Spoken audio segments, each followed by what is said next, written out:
నాడు యూనివర్సిటీ మంచి భవిష్యత్తు కోసం తెలుగు విద్యార్థులు ఇష్టపడే యూనివర్సిటీ. కాల్ 9059052378 9059052378. 9వ తేదీన ఎర్లీ అవర్స్ లో two town police station limit లో ఒకే చోట 18 బైకులు దగ్ధమవుతున్నటువంటి ఘటన పోలీసులకు ఒక సమాచారం ద్వారా అందింది. అయితే ఆకతాయిల వల్ల ఈ ప్రమాదం జరిగిందని మొదట అంతా భావించిన ఆ తర్వాత ఈ ప్రమాదానికి 18 బైకులు తగలబడటానికి ఒక మహిళ కారణమని తెలిసిన తర్వాత పోలీసులు కూడా షాక్ కి గురయ్యారు. కేసు అంటే ప్రైమరీగా వచ్చినటువంటి ఇన్ఫర్మేషన్ సీసీ ఫుటేజ్ ఆధారంగా కేసుని డీల్ చేసిన తర్వాత అసలు విషయం తెలిసింది ఇక్కడ ప్రేమ కారణమని. ఈ వివరాలు అడిగి తెలుసుకుందాం. మనతో పాటు ఈస్ట్ ఏసీపీ లక్ష్మణ్ మూర్తి గారు ఉన్నారు. సార్ ఏంటి సార్ ఈ కేసుకు సంబంధించిన డీటెయిల్స్? ఇది మన టూ టౌన్ పోలీస్ స్టేషన్ పరిధిలో సింగ్ హోటల్ జంక్షన్ దగ్గర ఒక గ్రూప్ హౌస్ లో జరిగిన సంఘటన. సెల్లార్లో ఉన్నటువంటి 18 వాహనాలు అంటే 2 వీలర్ బైక్స్ దగ్ధమైనాయి. అది 29 ఈ నెల 20 అంటే నిన్న కాక మొన్న ఎర్లీ అవర్స్ లో 4:30 టైంలో జరిగినటువంటి సంఘటన ఇది.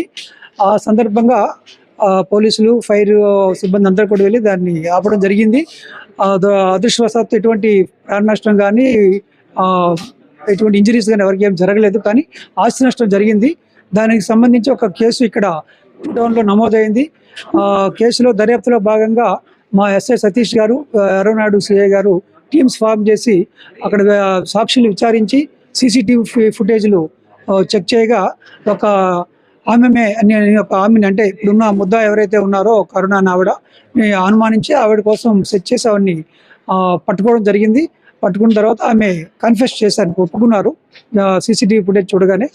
సో ఆవిడని అరెస్ట్ చేసి కోర్టు ముందు హాజరుపరిచి ఆవిడకి 14 రోజులు రిమాండ్ కూడా చెప్పడం జరిగింది. ఇది అందరూ మన సోషల్ మీడియాలో వస్తున్నట్టు గంజాయి మోకలు చేసినటువంటి పని కాదు. ఇది ఒక ఆమె ఎవరైతే ఈ పని చేశారో ఆమెకు అక్కడ ఒక భరత్ అనే వ్యక్తి ఆమె ఈ పరిచయము, ఇద్దరికి ఒక సంబంధం ఉన్నట్టు చెప్పింది ఆవిడ కూడాను. ఆ తర్వాత ఆమెను సరిగ్గా కేర్ తీసుకోవట్లేనే పాపంతో అతనికి నష్టం చేద్దామని అతను కొత్తగా కొనుక్కున్న బైక్ని ఆమె కాల్చే ఉద్దేశంతో వెళ్ళి ఆమె అగ్గిపెట్టి తీసి అగ్గిపుల్లతో ఆ కవర్ని ముట్టించింది. ముందుగా బైక్ మీద ఉన్న కవర్ని. కొత్త బైక్ మాది హోండా షైన్ అంటమ్మా, హోండా షైన్. అది 3 days అయింది అతను కొనుక్కొని. ఆ విషయం తెలుసుకొని ఆమె దాన్ని కాల్చే ఉద్దేశంతో అక్కడికి వెళ్ళి దురుద్దేశంతో అది కాల్చడం జరిగింది. అయితే ఆ బైక్ కానుకొని మిగతా బైక్స్ అని చిన్న ప్లేస్, అది ఒక దగ్గర ఒక గుంపుగా ఉన్నాయి అవి. సో అన్ని అక్కడ కాలాయి. తర్వాత పక్కన ఉన్న ఇల్లు కూడా, ఇంట్లో కూడా ఫైర్ వ్యాపించి ఇంట్లో ఉన్న వస్తువులు కూడా డ్యామేజ్ అయినాయండి. దీనికి సంబంధించి ఇంకా దర్యాప్తు కొనసాగుతుందండి. సార్ ఈ భరత్కి ఈ మహిళకి మధ్య రిలేషన్ ఎన్నాళ్ళ నుంచి కొనసాగుతోంది? ఇద్దరికి అంటే మ్యారేజ్ అయిందా? ఈమెకి ఇండివిజువల్ గా కానీ భరత్కి కానీ? లేదమ్మా, అప్పుడు అతను మ్యారీడ్, అతని పిల్లలు కూడా ఉన్నారు. ఈమెకే అన్మ్యారీడ్. అది ఇద్దరు కలిపి ఒక షాప్ దగ్గర పనిచేసేవారు, నూడిల్స్ దగ్గర. అప్పుడు పరిచయము ఇద్దరికి. అలాంటి 2 years నుంచి ఉందమ్మా రిలేషన్, పరిచయం ఉంది. 26 years అమ్మా.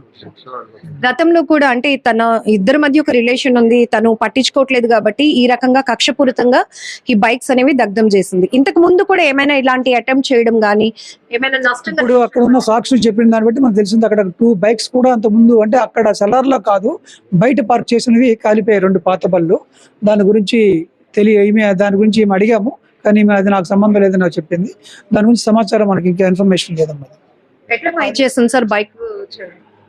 జస్ట్ అగ్గిపెట్టి తెచ్చుకుంది, అగ్గిపుల్లతో కవర్ని ముట్టించింది అమ్మా. కవర్ ముట్టిన తర్వాత ఆటోమేటిక్గా మొత్తం టైర్లు అవి కాలిపోయి మిగతా బైక్లు కూడా అంటుకుంది. ఎలాంటి కేసులు ఫైల్ అయ్యాయి సార్?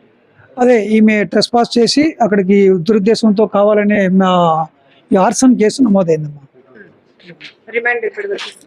11వ తేదీ ఏప్రిల్ వచ్చే నెల. సార్ ఈ ఎంటైర్ కేసులో కేవలం ఒక కక్ష, అది కూడా వివాహేతర సంబంధం అనే ఇక్కడ చెప్పొచ్చు, ఎందుకంటే ఒకరికి మ్యారేజ్ కూడా అయింది కాబట్టి. సో ఇలాంటివి చాలా కేసులు ఈ మధ్య కాలంలో ఎక్కువ అవుతున్నాయి సార్. ఒకటి ఫైనాన్షియల్, 2 వివాహేతర సంబంధాలు. ఇలాంటివి ఏం చెప్తారు మీరు పబ్లిక్ కూడా? ఈ పబ్లిక్ అంటే ఇవి రేర్ గా జరుగుతున్న సంఘటనలు మేడం. ఇవి అందరూ అలా కాదు. ఇవి కొంచెం పర్వెటెడ్ టైప్, ఇలా అంటే కక్ష సాధింపు చర్య అనేది జరుగుతుంది సొసైటీలో. ఇప్పుడే కాదు, ఇప్పుడు ఇలా నేరం జరిగిందంటే ఏదో ఒక కారణం ఇలాంటివి ఉంటాయి. ఇల్లీగల్ కాంటాక్ట్స్ అనేది ముఖ్యంగా కారణం మనం చూస్తున్నాం. ఏది మర్డర్లు అయినా, ఇలాంటి మిచీఫ్ అయినా, ఏదైనా సరే దీనికి ఇండివిజువల్ బేస్, ఇది ఒక్కొక్క క్యారెక్టర్ బట్టి ఉంటుంది. అందరూ జనరలైజ్ చేయలేము.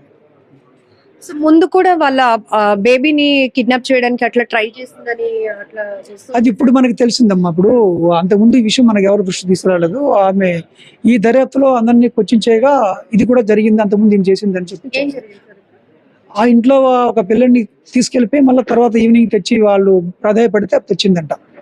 ఆ విషయము తర్వాత మాకు తెలిసింది. అది మా వరకు అంతకుముందు మా నోటీస్కి రాలేదండి ఇది.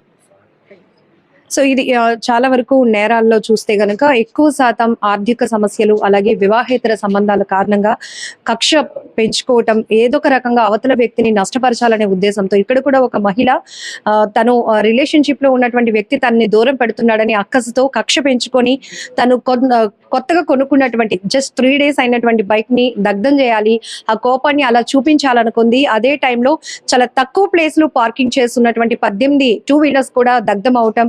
ఈ కేసు పూర్తి స్థాయి దర్యాప్తు తర్వాత ఆమెను అరెస్ట్ చేశాము, రిమాండ్ కి కూడా పంపించామని చెప్తున్నారు east ACP. Camera person Shekhar తో లక్ష్మి, ఐ డ్రీమ్ వైజాగ్.